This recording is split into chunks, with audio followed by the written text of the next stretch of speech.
experience. He knows the car. He knows the specs of the car.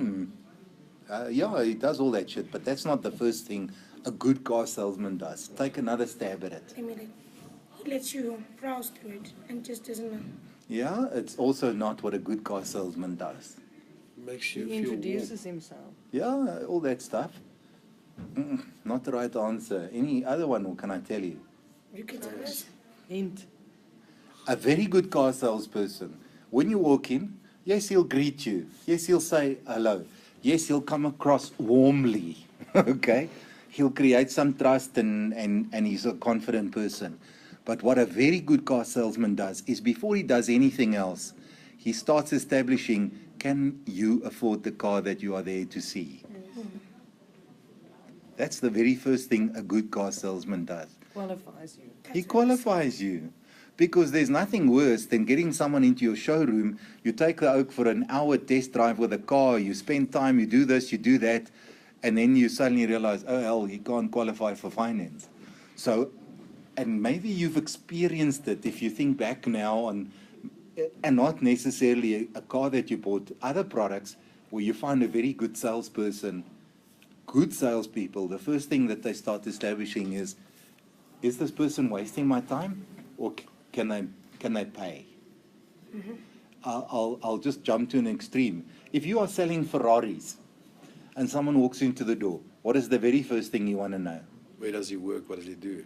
Can he afford your product? Are you going to put some palooka in a Ferrari, take him for a test drive for an hour? No. A clever salesman who sells Kia is going to do exactly the same. Does that make sense? Yeah. So, coming back to our presentation, if you're going past the 5 hot buttons, at the end of the five questions, you should know, can this person afford it, yes or no? You should be able to make a call after 5 questions and say, it's worth my while to continue with this presentation, or no, this guy can't afford it, let me pack up and leave. You should know by asking the right questions. Of course, because if you go through the 5 questions, what is question 3? Why are you interested? No? Where are you currently investing? What do you do with your money now? Where your money now? Surely at this point in time, you found out, okay, does he have a bank account? Yes or no? Which bank is he with? Does he have any savings? Does he have a check account? Does he have a credit card? Does he have any property? Does he have any policies? When you get to this question, if you've done this correctly, right here at the 3rd question, you should say, yes, this person can afford, it's worth my while continuing, or no, can't afford. Just walk away. That's it. Basically, you should be able to judge it like that, eh? Of course. Now I'm going to stop the recording. We're back on the recording. I said some things off camera or off recording that I didn't want to say on the recording. So often I would arrive at a client's offices or his shop or wherever he is. And when I meet the person, the first thing they say to me is, ooh, I just have to tell you that I've only got like 10 minutes. Something's happened. I don't have a lot of time to spend with you. So let me give you practical advice what I do with that case. So when that happens, there's one of 2 scenarios. A, something really happened and he's got limited time to spend with you. Or B, this person is so scared that he's going to buy something from you that he's trying to put you off and he wants you to rush your presentation so they can get rid of you. So whenever someone says that to me, the very first thing I say to them is, you know what? That's cool. I can stand here with you in the reception. I'm going to ask you 5 questions. And at the end of the 5 questions, one of 2 things is going to happen. You're either going to invite me in, and I'm going to talk to you, or if you can't make it today, we're going to make another appointment. Sorry, one of 3 things is going to happen. Or I'm going to leave, and we've established that it's not worth your while or my while for us to even have an appointment. Time is money. Exactly. And I've stood with people in the reception where the receptionist is sitting over there with my little sheet on the desk, and I say to the guy, so tell me, have you tried it? Why have you not tried it? And then either one of 2 things happen. the person says, you know what, those things are not so important, please come to my desk and we can continue. Or, you know what, there's really a problem. Can we reschedule this appointment for this afternoon or tomorrow or the day after? And then when I go back, it's a confirmed appointment. The guy knows what I'm coming to see him about. Yeah. He's excited. He's interested Serious. enough. He's serious. So you won't tell him, obviously, you've made I the will never appointments. rush my Yeah, presentation. No. same here. So, like, in order to avoid that, to rush your appointment, you tell them, listen, I don't want to rush my appointment because I don't want to come across to you as, I want you to get the big. Saying one of the two reasons is they might really always too scared to buy from you. Because 95% of people that says also, I'm not buying anything today, those are the people that buy. They know where their weaknesses is. So they want to put you off by telling you, I'm not buying Yeah. anything today. So, They're normal sales. Let me tell you what you should under no circumstances do. Never rush your presentation and never try and fit it into 10 minutes. Because you are guaranteed not to make a sale. Yes, obviously, So- say I'm not interested. So you say to a person when you meet them and they're in a rush, you say to them, okay, hang on, let me stand right here in the reception or in the car park or whatever. I'm going to ask you 5 questions. And after that, we're going to know, are you going to invite me in? Are we going to make another appointment? Or was it nice meeting you and I'll never see you again? I understand that because I think if a person is selling product to me and they come across as in, let me just give it to you quickly, it's desperate. It Yes. doesn't look like it's working. If it's really working, you Yeah. come to me. It's easy. Also, what is very important with what you say there, if you are confident with what you're doing and you are successful in business and no one wants to do business with anyone who's desperate for anything. True. Yeah. You don't want to go on a date with someone who's desperate to Yeah. go on a date with you. You don't want to do anything with anyone who's desperate. Yeah. You don't even want to loan money to someone who comes across so desperate for the money that they die. That's true. When people have that desperate vibe, then It's not working. it's not working. I don't like desperate people either. Exactly. So, if there's a few things that you need to learn is assess on the 5 questions here in question 3, does this person have money to afford to buy this product? And when you get, the next thing that you must learn is when someone says to you, I want to speak to my wife, or the other things that they can say is, I want to pray. I want to see the sun coma. I want to think about it. I want to, Sort out my finances first. yeah, they can say, I want to sort out my finances. At that point in time, so now let me come back, sort out finances. Let me come back to the choices thing that I spoke to you about earlier. There's one of the things that I like is people being straightforward and honest. If you are decently honest with someone, no one can take offense. I look my client in the eye and I say to him, let me tell you something, and I want you to promise me up front that you are going to be really honest with me. What do I want to tell you?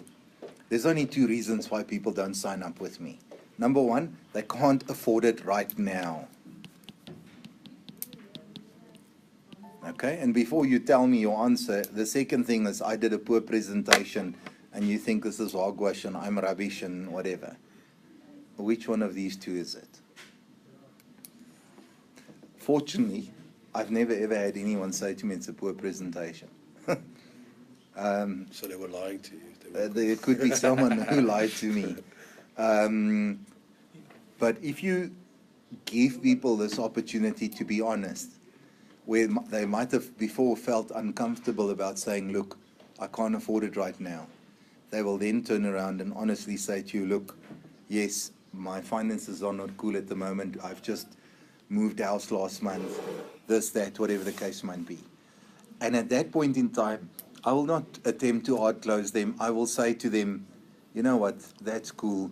Thank you very much. When you're ready, phone me, and I'll leave. And Do you ask for referrals? I like to ask for referrals. more importantly than referrals, and here's another practical tip. The person that you saw today in the open plan environment, Yeah. what did this guy do? What was his job? He is he works for the Department of Education, so he's a education. I can't remember. It's like Okay. In which part? Was he in Joburg, Pretoria? This is Benoni. Benoni, Oh. at the Department of Education. Oh. How many other people were in the office, in the open plan with him? Three others. How big was the building that he was in? Sure, that was about twice as big as this. Okay, how many people, and the whole thing was the Department of Education. Yeah. How many people would you think work there? Just thumbs up. Was it 20 or 30 or 10 or 50 or? I think it might have been, because there was quite a few floors. I had a look at the lift when I went up. There's 14 floors. So, I mean, if every floor contains about, let's say, a group of 5 to 10 people, that's already 100 people almost in that Okay. building. Let me tell you what I would have what I would have attempted if I was there. Are you ready to hear it? Yeah. Every single client that I see, before I leave, I say to them, and now you've got to listen carefully to the words that I say. I'll write down some key words of the word I say. I'll do the role play with Dan. And I want you to watch how I ask not for referrals, but for people to phone. Okay. So Dan, now that I've signed you up, Yes. and you're a happy new client of mine, I want to ask you a favor. Okay. That's good. I need to tell you something about this favor. Okay. I want to tell you up front that I will keep it confidential. Okay? And no person will ever know that you assisted me. Okay.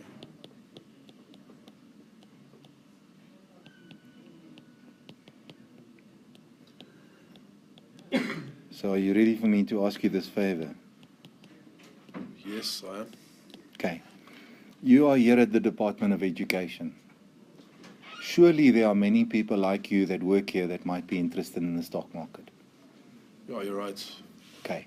So if you work for the Department of Education, I know that different companies that I go to, they have an internal telephone directory.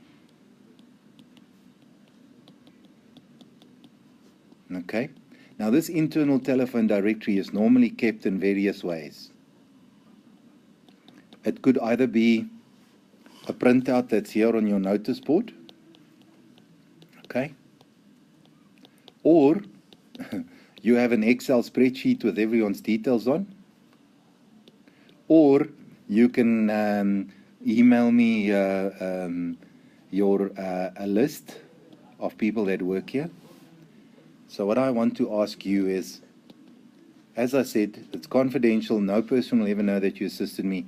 Can you give me the internal directory of the Department of Education here in Benoni? Sure. Well, obviously, if you're going to keep it confidential and no person will find out about me, yes, we can have it. Here it is. Good. See what you did there. But then, would you use his name when you phoned out? Never. Never. Never. Okay. So let me tell you now, I want to tell you people, I can't tell you how important this is. If you want to make your life better, you've got to listen carefully to what I do now and say now. Are you ready for it? Dan, our conversation outside was a very good example. He had 2 appointments today. You did 2 presentations. The one didn't turn up and his phone was off, and the second one was in Benoni. Okay. That guy was You didn't sell the guy that you presented to because there was an affordability problem. You felt that he didn't have money. Well, I don't think that was just a wife issue. Well, I guess there was money, but the wife. But you didn't buy him or put him on reasons why people don't buy from me. Which one of these is it? No, I've never used that or implemented that, but I will from now on. You will now. If you did that, you would have been more clear on what is his problem. Exactly. Am I right? So, let me explain to you, and I've told this urban legend many times. So I'll tell you the urban legend quickly, and then I'll explain to you why an internal telephone directory of a business is critical. So I used to have this guy, Myron. He booked appointments for me